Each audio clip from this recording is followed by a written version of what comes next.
பரிசு பொருள் வந்திருப்பதாக கூறி சென்னையைச் சேர்ந்த பெண்ணிடம் சுமார் 3 கோடி ரூபாய் சுருட்டிய நைஜீரிய கும்பலை செருப்பு நிறத்தை வைத்தே தமிழ்நாடு போலீசார் மடக்கி பிடித்தனர். சென்னை KK நகரைச் சேர்ந்த பெண் ஒருவரிடம் எக்ஸ் தளத்தில் அறிமுகமாகி நட்பாக பழகிய ஒருவர் விலை உயர்ந்த பரிசு தருவதாகவும் அதனை விமான நிலையத்தில் பெற்றுக் கொள்ளுமாறும் கூறினார். சில நாட்கள் கழித்து வந்த மற்றொரு அழைப்பில் சுங்கத்துறை அதிகாரிகள் போன்று பேசிய சிலர் கிஃப்ட் பார்சலில் போதைப்பொருள் இருப்பதாகவும் அதற்கான அபராத தொகையை செலுத்த வேண்டும் என்றும் மிரட்டினர். இதனால் அச்சமடைந்த அந்த பெண் பல்வேறு தவணைகளில் 2,87,00,000 ரூபாய் வரை அனுப்பிய பிறகே தாம் ஏமாற்றப்பட்டோம் என்பதை உணர்ந்துள்ளார். பெண் அளித்த புகாரின் பேரில் அவர் பணம் அனுப்பிய ஜிபே நம்பரை வைத்து விசாரித்த போலீசார் அந்த மோசடி கும்பல் டெல்லியில் பல ATMகளில் பணத்தை எடுத்ததை கண்டறிந்தனர். அங்கிருந்த CCTV பதிவுகளை ஆய்வு செய்தபோது அதில் மோசடி கும்பலின் முகம் தெரியவில்லை. அவர்களது உருவமும் செருப்பும் மட்டுமே தெரிந்தது. இதனையடுத்து டெல்லியில் உள்ள 20 ATMகளின் வாசலில் 10 நாட்களாக காத்து கிடந்த தனிப்படையினர் செருப்பின் நிறத்தை வைத்தே நைஜீரியர்கள் இருவரை சுற்றி வளைத்து பிடித்தனர். அவர்களிடம் நடத்திய விசாரணையில் பல திடுக்கிடும் தகவல்கள் வெளியாகின. நைஜீரியாவில் உள்ள தலைவனின் கட்டளையின் பேரில் டெல்லி, பெங்களூரு என பல்வேறு பகுதிகளில் குழுக்களாக பிரிந்து மோசடியில் ஈடுபட்டது தெரியவந்தது. பெண்களையே குறிவைக்கும் இந்த கும்பல் part time job, interview, matrimony என பல வகைகளில் மோசடியில் ஈடுபட்டது தெரியவந்துள்ளது. இருவரையும் சென்னை அழைத்து வந்து விசாரணை நடத்த தனிப்படை போலீசார் திட்டமிட்டுள்ளனர். முறையான அனுமதி இல்லாமல் தொடரப்பட்ட வழக்கை விசாரிப்பது நீதிமன்ற நேரத்தை வீணடிப்பதற்கு சமம் என அமைச்சர் ஐ. பெரியசாமி தரப்பில் சென்னை உயர்நீதிமன்றத்தில் வாதிடப்பட்டது. முன்னாள் முதலமைச்சர் கருணாநிதியின் பாதுகாவலருக்கு 2008ஆம் ஆண்டு வீடு ஒதுக்கியதில் அதிகார துஷ்பிரயோகம் செய்ததாக அமைச்சர் ஐ. பெரியசாமி மீது 2012ஆம் ஆண்டு லஞ்ச ஒழிப்பு போலீசார் வழக்கு தொடர்ந்தனர். இந்த வழக்கிலிருந்து ஐ. பெரியசாமியை சிறப்பு நீதிமன்றம் கடந்த ஆண்டு விடுவித்தது. தீர்ப்பை மறு ஆய்வு செய்யும் வகையில் உயர்நீதிமன்ற நீதிபதி ஆனந்த் வெங்கடேஷ் தானாக முன்வந்து வழக்கை விசாரணைக்கு எடுத்துள்ளார். இந்த வழக்கின் இறுதி விசாரணை திங்கட்கிழமை நடைபெற்ற போது சாட்சி விசாரணை துவங்கிய பின் வழக்கிலிருந்து விடுவிக்க கோரியது ஏன் என்றும், வழக்கு பதியும் போது குற்றம் சாட்டப்பட்டவர் என்ன பொறுப்பில் இருந்தார் எனவும் நீதிபதி கேள்வி எழுப்பினார். இதையடுத்து ஐ. பெரியசாமி தரப்பில் ஆஜரான மூத்த வழக்கறிஞர் ரஞ்சித்குமார், கடந்த அதிமுக ஆட்சியில் பெரியசாமிக்கு எதிராக வழக்கு தொடர ஆளுநரிடம் ஒப்புதல் பெறுவதற்கு பதில் சபாநாயகரிடம் ஒப்புதல் பெறப்பட்டுள்ளதாகவும் இது சட்டப்படி தவறு என குறிப்பிட்டார். அமைச்சர் ஐ. பெரியசாமி தரப்பு வாதம் நிறைவடைந்ததை அடுத்து லஞ்ச ஒழிப்புத்துறை தரப்பு வாதங்களுக்கு விசாரணையை நீதிபதி ஆனந்த் வெங்கடேஷ் செவ்வாய்க்கிழமைக்கு தள்ளி வைத்தார். அதிமுக முன்னாள் அமைச்சர் CV சண்முகத்திற்கு எதிராக தமிழ்நாடு அரசு தொடர்ந்த அவதூறு வழக்கு விசாரணைக்கு உச்சநீதிமன்றம் இடைக்கால தடை விதித்துள்ளது. பல்வேறு போராட்டங்களில் தமிழ்நாடு அரசு குறித்தும் முதலமைச்சர் மு.க. ஸ்டாலின் குறித்தும் அவதூறு பரப்பும் வகையில் அதிமுக முன்னாள் அமைச்சரும் மாநிலங்களவை உறுப்பினருமான CV சண்முகம் பேசியதாக தமிழ்நாடு அரசு சார்பில் 4 வழக்குகள் தொடரப்பட்டன.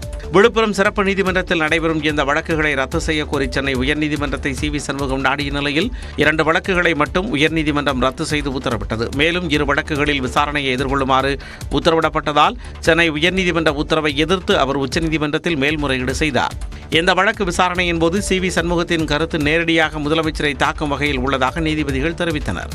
இந்த நிலையில் கருத்து கூற உரிமை உள்ளதாகவும் மற்ற 2 வழக்குகள் தங்களுக்கு சாதகமாக முடித்து வைக்கப்பட்டதாகவும் CV சண்முகம் தரப்பில் வாதிடப்பட்டது. இதையடுத்து தமிழ்நாடு அரசு பதில் மனு தாக்கல் செய்ய உத்தரவிட்டு உச்சநீதிமன்றம் CV சண்முகத்திற்கு எதிரான 2 அவதூறு வழக்குகள் மீதான விசாரணைக்கும் இடைக்கால தடை விதித்தது. பாலியல் வழக்கில் முன்னாள் சிறப்பு DGP ராஜேஷ் தாஸின் மேல்முறையீட்டு மனுவை தள்ளுபடி செய்த விழுப்புரம் நீதிமன்றம் 3 ஆண்டு சிறை தண்டனையை உறுதி செய்து உத்தரவிட்டுள்ளது. 2021ஆம் ஆண்டு பெண் SP-க்கு பாலியல் தொல்லை அளித்ததாக தொடரப்பட்ட வழக்கில் ராஜேஷ் தாஸுக்கு 3 ஆண்டுகள் சிறை தண்டனை விதிக்கப்பட்டது. இதனை எதிர்த்து விழுப்புரம் மாவட்ட முதன்மை நீதிமன்றத்தில் ராஜேஷ் தாஸ் மேல்முறையீடு செய்திருந்தார். கடந்த 6 மாதங்களாக நடைபெற்று வந்த விசாரணை கடந்த 9ஆம் தேதி நிறைவடைந்தது. இவ்வழக்கில் தீர்ப்பு வழங்கிய நீதிபதி பூர்ணிமா குற்றவியல் நீதிமன்றம் வழங்கிய 3 ஆண்டு சிறை தண்டனை மற்றும் 20,500 ரூபாய் அபராதம் என்ற தீர்ப்பை உறுதி செய்து உத்தரவிட்டார். உயர்நீதிமன்றத்தில் மேல்முறையீடு செய்வதற்கு ஏதுவாக ராஜேஷ் தாஸுக்கு 30 நாட்கள் அவகாசம் அளித்த நீதிபதி அதுவரை ஜாமீன் வழங்கியும் உத்தரவிட்டார். இதனிடையே வழக்கை விழுப்புரம் நீதிமன்றத்திலிருந்து கள்ளக்குறிச்சி நீதிமன்றத்திற்கு மாற்றக்கோரி ராஜேஷ் தாஸ் ஏற்கனவே தாக்கல் செய்த மனு சென்னை உயர்நீதிமன்றத்தில் விசாரணைக்கு வந்தது. அப்போது இந்த மனு நிலுவையில் உள்ளதை பரிசீலிக்காமல் விழுப்புரம் நீதிமன்றம் வழங்கிய தீர்ப்பை ரத்து செய்ய வேண்டுமென ராஜேஷ் தாஸ் தரப்பு கோரிக்கை விடுத்தது. ஆனால் அந்த உத்தரவுக்கு தடை விதிக்க மறுப்பு தெரிவித்த நீதிபதி நிர்மல்குமார் தீர்ப்பை எதிர்த்து மேல்முறையீடு செய்தால்தான் ஆவணங்களை பெற்று ஆய்வு செய்ய முடியும் என தெரிவித்தார். திமுக அரசு தயாரித்து வழங்கிய ஆளுநர் உரையில் 10 பொய்கள் உள்ளதாக குற்றம் சாட்டியுள்ள பாஜக மாநில தலைவர் அண்ணாமலை அது குறித்து விமர்சனம் செய்துள்ளார். அரசின் உரையை ஆளுநர் RN ரவி வாசிக்காமல் புறக்கணித்ததாக சர்ச்சை எழுந்த நிலையில் அது குறித்து அண்ணாமலை அறிக்கை வெளியிட்டுள்ளார். அதில் உலக முதலீட்டாளர் மாநாடு, வெள்ளத்தை கையாண்டது உள்ளிட்டவை குறித்து பொய்கள் இருப்பதாக சாடியுள்ளார். அத்துடன் சென்னை கிளாம்பாக்கம் பேருந்து நிலைய சாதனை ஆளுநர் உரையில் இடம்பெறாமல் போனது மிகப்பெரிய ஏமாற்றம் எனவும் விமர்சித்துள்ளார்.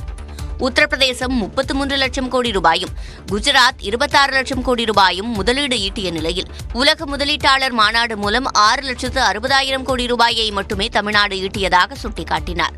அப்படி இருக்கையில் நாட்டிலேயே அந்நிய முதலீடுகளை ஈர்க்கும் முதல் மாநிலமாக தமிழ்நாடு விளங்குகிறது என்று எப்படி கூற முடியும் என கேள்வி எழுப்பியுள்ளார். மகளிர் உரிமை திட்டம், புதுமை பெண் திட்டம் போன்றவை அனைவரையும் சென்றடையாத நிலையில் அவற்றை சாதனையாக கூறுவதையும் எப்படி ஏற்க முடியும் என வினவியுள்ளார். எனவே பொய்களை தொகுத்து வழங்கிய ஒரு உரையை கட்டாயமாக ஆளுநர் வாசிக்க வேண்டும் என எதிர்பார்ப்பது நகைமுரண் என்று அண்ணாமலை தெரிவித்துள்ளார். இமாச்சலில் கார் விபத்தில் சிக்கி மாயமான வெற்றி துரைசாமியின் உடல் சுமார் 1 வார காலத்திற்கு பின்னர் கைப்பற்றப்பட்டுள்ளது. சைதை துரைசாமியின் மகன் மறைவுக்கு முதலமைச்சர் உள்ளிட்டோர் இரங்கல் தெரிவித்துள்ளனர்.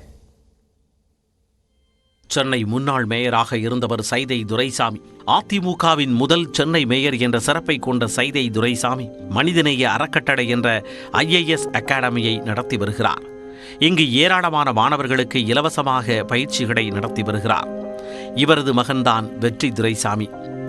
என்றாவது ஒரு நாள் என்ற திரைப்படத்தை இயக்கியுள்ள 45 வயதான வெற்றி துரைசாமி தனது தந்தையுடன் சேர்ந்து IAS அகாடமியையும் கவனித்து வந்தார்.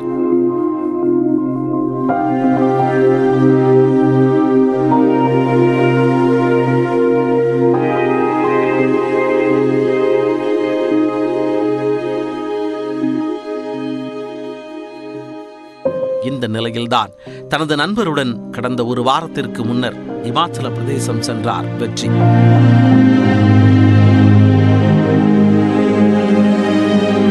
காரில் கடந்த 4ஆம் தேதி சட்லஜ் நதிக்கரையின் அருகே அமைந்துள்ள தேசிய நெடுஞ்சாலையில் வெற்றி உட்பட 3 பயணம் செய்த நிலையில் கார் பள்ளத்தில் கவிழ்ந்து சட்லஜ் ஆற்றுக்குள் விழுந்ததாக சொல்லப்படுகிறது. ஓட்டுநர் உயிரிழந்த நிலையில் வெற்றியின் நண்பர் கோபிநாத் காயங்களுடன் மீட்கப்பட்டார்.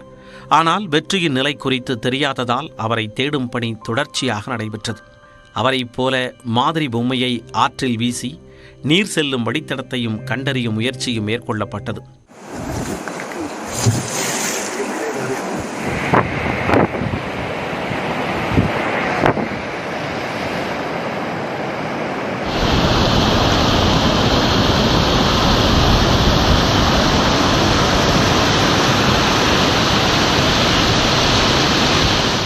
இதனிடையே வெற்றியின் உடைகள், உடைமைகள், சூட்கேஸ், ஐபோன் உள்ளிட்டவை கண்டெடுக்கப்பட்டன. பாறை இடுக்குகளில் இருந்த மனித மூளை வெற்றியினுடையதா என்ற சந்தேகம் எழுந்த நிலையில் அது குறித்து ஆய்வும் நடைபெற்று வந்தது. இந்த நிலையில்தான் 1 வார காலமாக தேடப்பட்டு வந்த வெற்றி மீட்பு படையினரால் சடலமாக கண்டெடுக்கப்பட்டார்.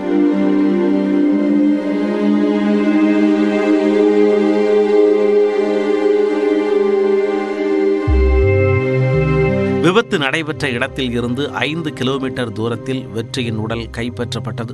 வெற்றி துரைசாமி உயிரிழந்த சம்பவம் அதிர்ச்சியை ஏற்படுத்தி உள்ள நிலையில் அவரது மறைவிற்கு முதலமைச்சர் மு.க.ஸ்டாலின் இரங்கல் தெரிவித்துள்ளார்.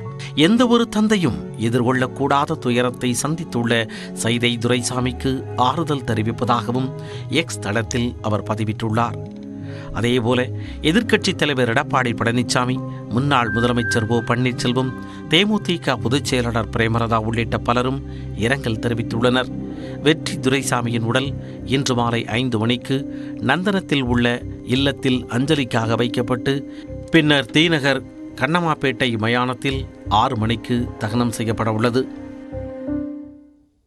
பீகார் சட்டப்பேரவையில் நடைபெற்ற நம்பிக்கை வாக்கெடுப்பில் நிதிஷ்குமார் அரசு வெற்றி பெற்றது. 5 ஆண்டுகளில் 3 முறை ஒருவரே முதலமைச்சராக பதவியேற்றது உலகத்தில் வேறு எங்கும் நடந்திராத ஒன்று என எதிர்க்கட்சிகள் விமர்சித்துள்ளன. கடந்த 2020ஆம் ஆண்டு நடைபெற்ற பீகார் சட்டசபை தேர்தலில் பாஜக நிதிஷ்குமாரின் JDU கூட்டணி வெற்றி பெற்று ஆட்சியை கைப்பற்றியது.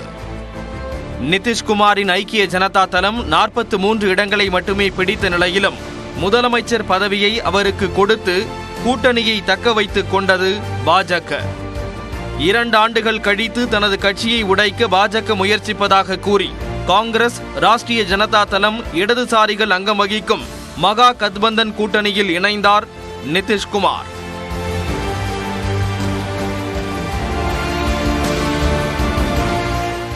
கருத்து முரண்பாடுகள் காரணமாக இந்த கூட்டணியில் இருந்தும் அண்மையில் நிதிஷ்குமார் விலகி மீண்டும் தேசிய ஜனநாயக கூட்டணியில் ஐக்கியமானார்.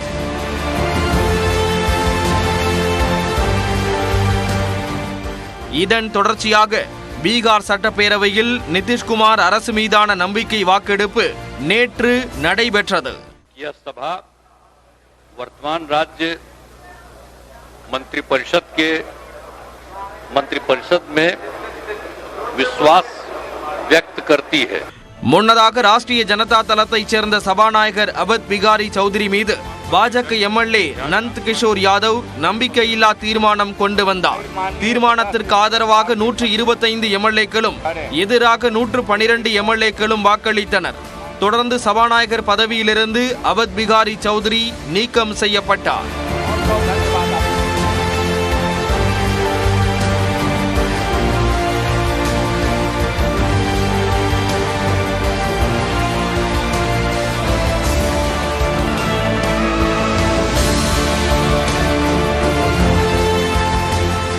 நம்பிக்கை வாக்கெடுப்பு மீதான விவாதத்தில் பேசிய நிதிஷ்குமார், இந்தியா கூட்டணி மூலம் தான் அனைவரையும் ஒன்றிணைக்க முயற்சித்ததாகவும் ஆனால் ஒன்றும் பலனளிக்கவில்லை என்றும் கூறினார். எனவேதான் தனது பழைய கூட்டணிக்கு திரும்பிவிட்டதாகவும் இனி இந்த கூட்டணியை விட்டு ஒருபோதும் செல்லப்போவதில்லை என்றும் அவர் கூறினார்.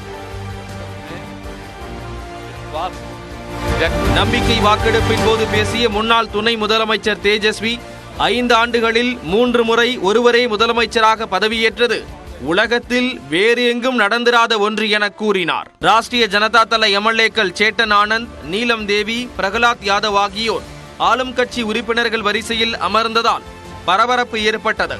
மொத்தமுள்ள 243 வாக்குகளில் நிதிஷ்குமாருக்கு ஆதரவாக 130 வாக்குகள் பதிவாகின. ராஷ்டிரிய ஜனதா தளம், காங்கிரஸ் உள்ளிட்ட கட்சிகள் வாக்கெடுப்பை புறக்கணித்து வெளிநடப்பு செய்தன.